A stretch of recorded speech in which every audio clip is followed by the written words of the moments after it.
Fogo na Montanha. O Caminho, de Rick Joyner. Capítulo 4. O Caminho, parte 2. Então uma voz que eu não reconhecera começou a falar por trás de mim.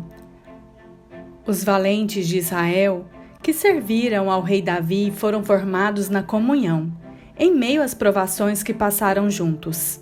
Do mesmo modo, é esta comunhão entre os guerreiros que vocês são chamados a ser que os formará neste lugar ermo. Virei-me para ver quem estava falando, mas não pude reconhecer. Era um jovem de aproximadamente 16 anos de idade. Isso é uma boa percepção, eu disse. E quem seria você? Meu nome é Mark.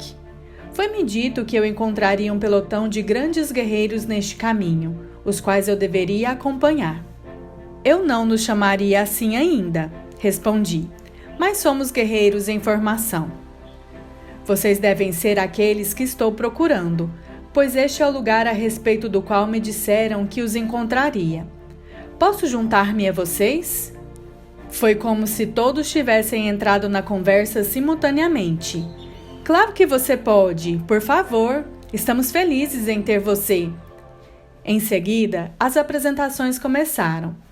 Mark pode não ter parecido muito excepcional, mas tinha uma presença extraordinária e o comportamento de um veterano. As boas-vindas que recebeu foram acolhedoras, mas era nítido que ele teria ficado igualmente confortável se tivesse sido recebido com resistência.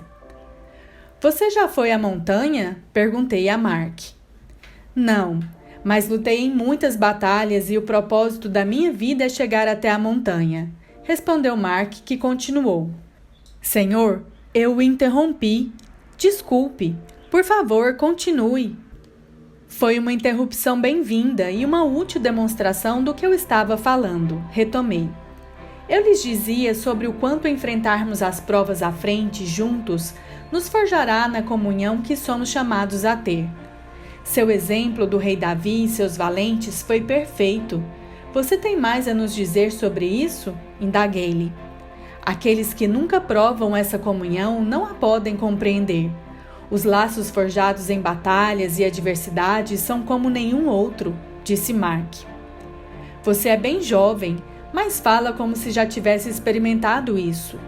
Conte-nos um pouco sobre você, eu disse. Sou jovem, mas muito experiente. Tenho vivenciado esse tipo de comunhão. 3 amigos e eu determinamos quando tínhamos 12 anos que seríamos os melhores discípulos que o Senhor já teve. A resistência que recebemos de quase todos, como nossos pais, mestres e até mesmo de nosso pastor, chocou-nos, mas mantivemos nosso voto. Quando começamos a ter sonhos e visões, em sua maioria acerca da montanha do Senhor, fomos nécios ao tê-los compartilhado com pessoas que não estavam preparadas. Fomos segregados, examinados por psiquiatras e finalmente enviados para diferentes internatos para jovens problemáticos.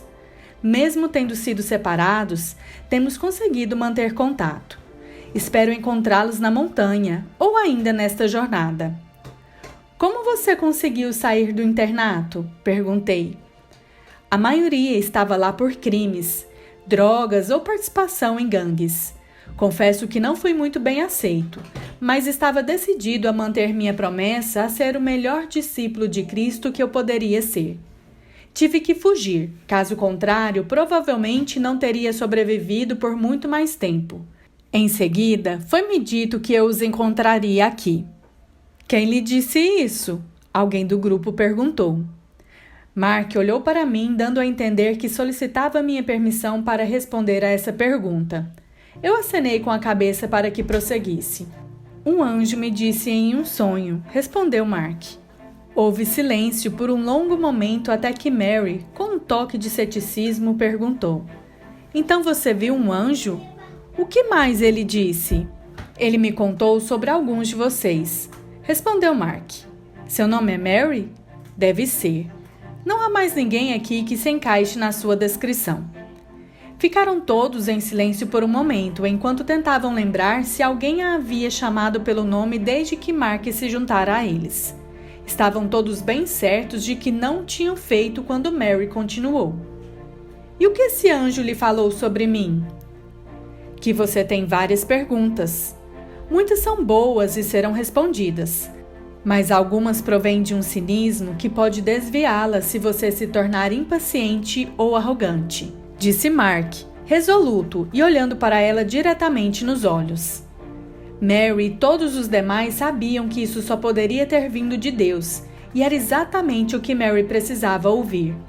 Depois de mais um longo momento, alguém perguntou: "O anjo disse mais alguma coisa sobre nós?" "Sim", respondeu Mark. "Eu escrevi e posso compartilhar com vocês. Contudo, algumas coisas são pessoais e não quero que alguém se constranja. Prefiro esperar o momento certo. Apesar disso, acerca de uma pessoa em especial, vocês precisam saber tudo desde já", disse Mark, novamente me sondando para saber se poderia continuar. "Por favor", confirmei.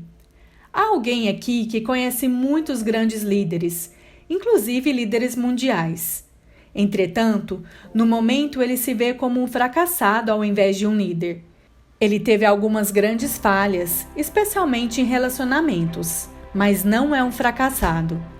Ele será um grande líder na montanha e ajudará muitos a também se tornarem líderes e a evitarem as falhas que ele mesmo já cometeu. Ele será como uma bússola para nós enquanto atravessarmos este lugar deserto e nos ajudará a mantermos a direção certa.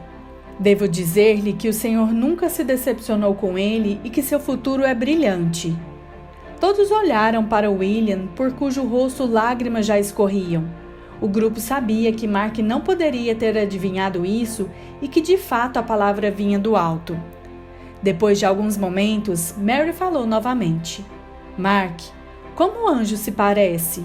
Mark instintivamente me consultou, o que não pareceu bem a Mary.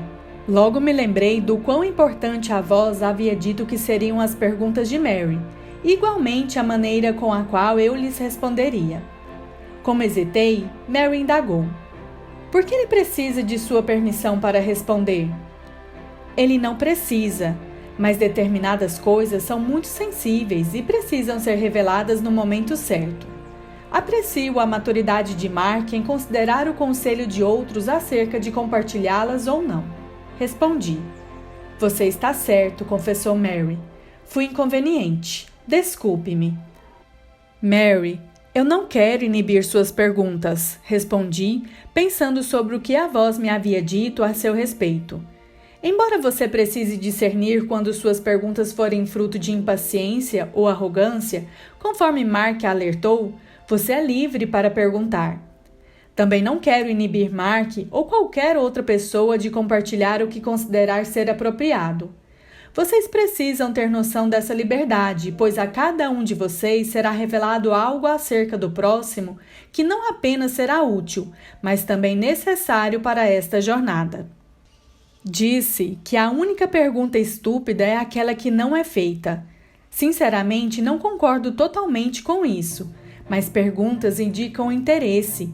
Então espero que todos sintam-se sempre livres para fazê-las. Aliás, a pergunta de Mary sobre o anjo é importante e creio que precisamos falar um pouco sobre isso. "Mark, como o anjo se parece?" Retomei. "Ele parecia um jovem da minha idade, tanto que pensei ser uma pessoa até ter desaparecido bem na minha frente", respondeu Mark olhando para mim a fim de alguma compreensão.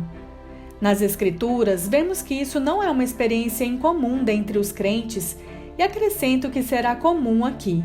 Nós frequentemente vemos anjos e não nos damos conta pelo fato de, na maioria das vezes, aparecerem como humanos. Não sei por que eles fazem isso, mas suspeito que seja para não nos alarmarem, o que aconteceria caso os víssemos em suas verdadeiras formas. À medida que amadurecemos, eles começam a aparecer como realmente são. "Você já viu muitos deles?" Alguém interpelou. "Em breve, todos vocês terão suas próprias histórias sobre eles. Esses são espíritos ministradores que servem os herdeiros da salvação. Logo, vê-los, e com frequência, não é incomum para quem está nessa jornada. Na verdade, você será uma exceção caso não os veja. Isso é importante e é algo com que devemos nos acostumar. Precisamos honrar os anjos por serem mensageiros do Senhor, mas nós adoramos somente ao Senhor. Teremos bastante tempo para falar mais sobre isso, mas agora precisamos começar a nos mover novamente.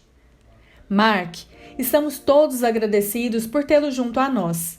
Sinta-se livre para compartilhar com qualquer coisa que lhe tenha sido mostrada sobre nós e que você considere ser apropriada. Quando o grupo começou a descer o caminho, avisei que dali em breve voltaria a acompanhá-los. Eu havia percebido que a voz estava por perto, e àquela altura já sabia que sempre que eu a visse era porque ela queria ter sido vista, e que isso só aconteceria quando ela tivesse algo importante a dizer. Ao ter me aproximado, ela começou. Sempre vejo todos os que sobem a esta jornada, mas nunca havia visto um grupo parecido com este antes, disse a voz. Isso é bom ou ruim? Perguntei. É o que veremos, ela respondeu. Mas uma coisa é certa, não será entediante para você. Você gosta de dizer que pode morrer de um monte de coisas, mas jamais de tédio. Todavia, acho que logo você poderá vir a pedir um pouco de tédio. E o que veremos? Respondi. Mas como você sabe sobre isso? Eu não falei a respeito enquanto andávamos juntos pela floresta. Eu sou mais um da grande nuvem de testemunhas que participa destes tempos e assiste àqueles aos quais foi dada a honra de viver no dia que se chama hoje. Os justos e os profetas de antigamente ansiavam por ver esses dias, e agora isto é possível. Você vive diante de uma audiência bem maior do que poderia imaginar. A voz respondeu. O que piora ainda mais a gravidade dessa situação, comentei. Se os seus olhos estivessem abertos como deveriam estar, você conseguiria ver o grande exército dos céus que está com você. Você não tem sido capaz de suportar a gravidade destes tempos, mas crescerá em estatura e visão até que o seja. A voz acrescentou resolutamente. Isso é tudo o que posso fazer para manter a minha atenção neste grupo, respondi. Quero chegar ao nível em que eu consiga lidar com tudo isso, mas com todos os anos e as experiências que eu tive, sinto-me quase como um novo crente apenas começando novamente. Sei que tenho muito mais a aprender. Isso é verdade. Você passou por muita coisa, mas saiba que há mais para você conquistar do que aquilo que já alcançou. Tudo será feito em um período muito curto de tempo e por isso será intenso. De agora em diante, você será ampliado a cada dia, disse a voz. Tenho certeza que muito desse crescimento virá a partir desse grupo, eu disse. Mesmo tendo conhecido apenas alguns por enquanto, percebo que todos são notáveis. Preciso agradecer-lhe por ter me trazido de volta para que os ajudasse. Nunca pensei que atravessar este lugar novamente me animaria, mas o grupo é uma grande motivação. Agora entendo que só obterei o completo benefício deste caminho deserto ao experimentá-lo com os outros. Isso é koinonia, a voz adicionou. E lhe dá uma pequena visão sobre a razão pela qual o Senhor voltou por todos nós. Eu tenho experimentado muito do céu, mas de todas as criaturas de Deus, há algo notório e interessante sobre o ser humano. O Senhor ama simplesmente estar conosco. Os anjos também. Vocês têm um trabalho duro pela frente, mas pode valer muito a pena. Por enquanto estou gostando, mas você sabe que eu não fui chamado para ser um guia profissional do deserto, certo? Descontraí. Não, este é o meu trabalho. Eu sou a voz no deserto. Seu lugar é na montanha. O que você achou das perguntas de Mary? Não achei que nenhuma tenha sido impertinente. Mary traz bastante vida para todo o grupo com suas perguntas. Ela provavelmente verbaliza o que muitos apenas pensam, respondi. Eram essas últimas as grandes perguntas, em cujas respostas eu deveria ser tão correto? Não chegou nem perto, mas elas virão em breve. Até agora você só teve as preliminares. Que tipo de perguntas seriam? Precisarei discorrer sobre o livre-arbítrio do homem versus a sabedoria de Deus? Não, elas são muito mais difíceis, disse a voz, agora com um sorriso bem distinto. E Mary não aceitará clichês ou respostas superficiais. Jamais faça isso. Você precisará realmente responder às suas perguntas. Isso será importante para ela e para os demais. Você pode antecipar-me algumas dessas perguntas para que eu me prepare? Indaguei. Eu não sei quais são. Só sei o quão importantes são e o quão importantes são essas pessoas. Também estou curioso. Eu nunca antes havia sido enviado 2 vezes para avisar alguém sobre a mesma coisa, disse a voz com gravidade. Eu sei que você tem respostas, mas não estou certo de que será capaz de responder a todos os questionamentos. Digo isso pois me foi revelado que o corpo de conselho está esperando para ajudá-lo quando necessário. Não hesite em recorrer ao Senhor. Ele lhe dará sabedoria. Em seguida, a voz se virou e começou a se afastar, ao que a chamei. O que mais há de tão especial sobre este grupo? Ela parou, hesitou por um momento, depois se virou e disse: Eu nunca havia visto tantos em um mesmo grupo com o chamado de serem os poderosos a respeito dos quais Enoque falou. Cada um deles andará em mais poder do que eu andei. Obviamente a hora se aproxima. A voz saíra do meu campo de visão. Logo virei-me e comecei a andar lentamente para alcançar o grupo. Buscava processar tudo o que a voz acabara de me dizer. Se eu tivesse sido alertado sobre o que estava por vir, teria demorado ainda mais.